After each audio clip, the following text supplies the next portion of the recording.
today is turn to your neighbor and tell your neighbor, whose report are you going to believe? Whose report are you going to believe? Tell your neighbor again, whose report are you going to believe? Say it again. Whose report are you going to believe? Whose report is you going to believe? Now, church, God gave Moses specific instructions to follow. It was a year after the Israelites' departure from Egypt. Remember when they were in Egypt as slaves? Yeah. Well, it was 1 year after they had left Egypt that God told Moses to record all of the warriors' names and list all the men 20 years of age and older who is able to go into war. God said that Moses and Aaron had to register the troops, and they would be assisted by one family member from each tribe. Now I want you to follow with me, because this is where the 12 tribes of Israel comes in. The 12 tribes.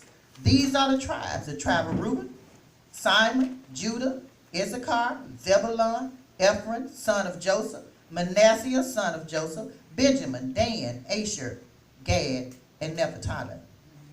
These are the 12 tribes. This is how the 12 tribes came into play. So God gave Moses specific instructions to follow. Moses sent the 12 men to Canaan to explore the land.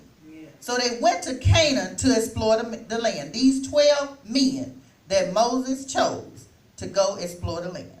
They found that the land had good fruit. It was good fruit there, y'all. They found that it was a bountiful country, and it was a land flowing with milk and honey. But here come the bad news. The land was full of giants. After the people heard this, they became outraged. Caleb tried to get the people quiet, and he was ready to go and take the land. So Caleb had faith, y'all, but the other people did not have faith. But Caleb said, let's go. But the men looked at Caleb like he was crazy, and they just complained and said, we can't do this. They are stronger than us. They are bigger, and we look like grasshoppers under them. Then, as always, the Israelites continue to complain. Y'all know those Israelites. I always tell y'all about those Israelites. They complain. They always say they can't do it. No matter what God does, they always say, we can't do this. Say, why is God taking us through this only to die? God is putting us here to die. We could have died in Egypt or the wilderness. In other words, when they were wandering through the wilderness, they said, well, how come God didn't just let us die in the wilderness? Now he wants us to go and overtake a land that has giants in it.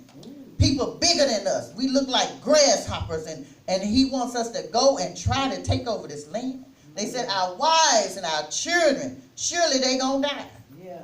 Wouldn't it be better to just go back to Egypt? Here go the Israelites again, y'all. Yeah. Wouldn't it be better just to go on back to Egypt and just be slaves again under Pharaoh?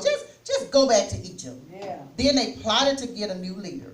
Caleb and Joshua made their plea again. Look, we saw the land and it's good. Let's go.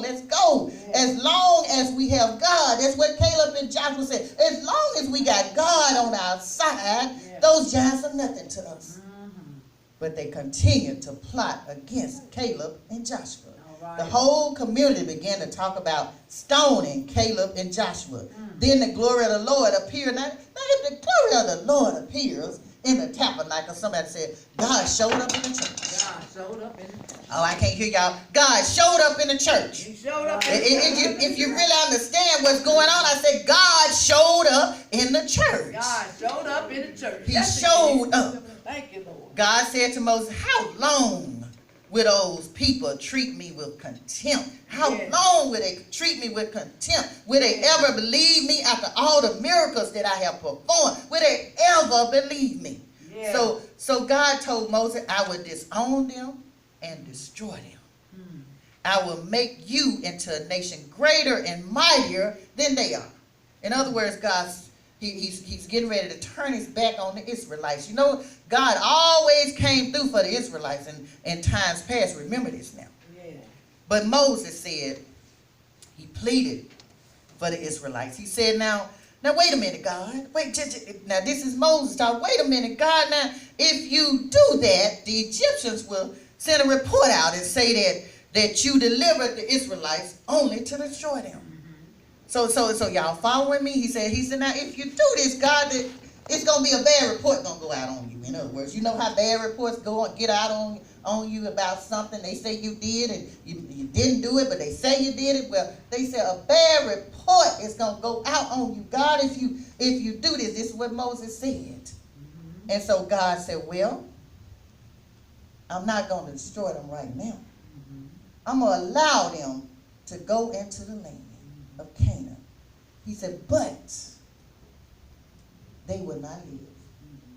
In other words, God is saying, well, I'm not going to destroy them and make it look bad for me because they say that I destroyed the Israelites. I delivered them and then I destroyed them, but they still, because they are so hard-headed and disgruntled, they still are not going to live. And so they went into the land, but they did not live. In other words, God allowed natural death to come upon them. He allowed things to happen to them that they all still died. Why? Because they kept mumbling and they kept grumbling and they made God angry. Because he told Moses, how long are they going to treat me with contempt? How long are they not going to believe in me after all the miracles that I have done? And that's what God is saying. Whose report are you going to believe? Because he